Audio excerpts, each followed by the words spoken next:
அனைவருக்கும் வணக்கம். இன்னைக்கு என்ன பார்க்க வரோம்னா, டிஎன்இ 2025 ரவுண்ட் 1 சாய்ஸ் ஃபில்லிங் வந்து நாளைக்கு வந்து கம்ப்ளீட் ஆகுது.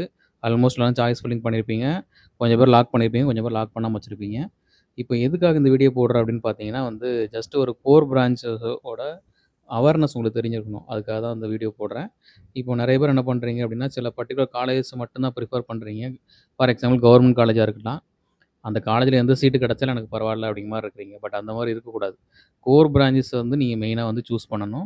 ஏன் அப்படின்னா வந்து கேட் எக்ஸாம்னு ஒண்ணு இருக்குது. கேட் எக்ஸாம் அப்படிங்கிறது என்ன அப்படின்னா, நமக்கு வந்து 3 இயர்க்கு அப்புறம் நீங்க அந்த எக்ஸாம் எழுதுவீங்க. அதில நீங்க எவ்வளோ மார்க்ஸ் வந்து ஸ்கோர் பண்றீங்களோ, அத பொறுத்து உங்களுக்கு வந்து கவர்மெண்ட் செக்டார்ஸ்ல வந்து ஜாப் வந்து ஆப்பர்ச்சுனிட்டீஸ் கிடைக்கும். ஸோ அதுதான் வந்து கேட் எக்ஸாம். ஸோ இந்த எக்ஸாமுக்கு வந்து நீங்க அப்பியர் ஆகணும் அப்படின்னா, என்னென்ன சிலபஸ் இருக்குங்கிறத பாருங்க. இப்போ நீங்க ஆக்சுவலா நம்ம அனாலிசிஸ் சிலபஸ்ல பார்த்தீங்க அப்படின்னா, இன்ஜினியரிங்ல இருக்கிற சிலபஸ்ல பயோமெடிக்கல் அப்படிங்கிற சிலபஸ் வந்து இதில இருக்குது. அண்ட் சிவில் இருக்குது. அண்ட் கம்ப்யூட்டர் சயன்ஸ் அந்த இது கோர் பிரான்ச் அது இருக்குது. இன்ஃபர்மேஷன் டெக்னாலஜி 2மே ஒரே இதில தான் இருக்குது. And artificial intelligence and data science அதுவும் இருக்குது. எலக்ட்ரானிக்ஸ் அண்ட் கம்யூனிகேஷன் இருக்குது. எலக்ட்ரிக்கல் இன்ஜினியரிங் இருக்குது.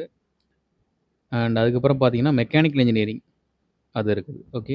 ஸோ இந்த பர்ட்டிகுலர் கோர்ஸஸ்லாம் நீங்க எடுத்து படிச்சீங்கன்னா பெட்டர். ஏன் சொல்றேன் அப்டின்னா, நீங்க 3 இயர் படிக்கும்போது வந்து கேட் எக்ஸாம் எழுத போகும்போது உங்களுக்கு என்ன ஆகும்னா, இந்த சிலபஸ பார்ப்பீங்க. நீங்க இந்த சிலபஸே உங்களுக்கு தெரியாம இருக்கும். நீங்க வேற ஏதாவது பிரான்ச் எடுத்திருந்தீங்க அப்டின்னா.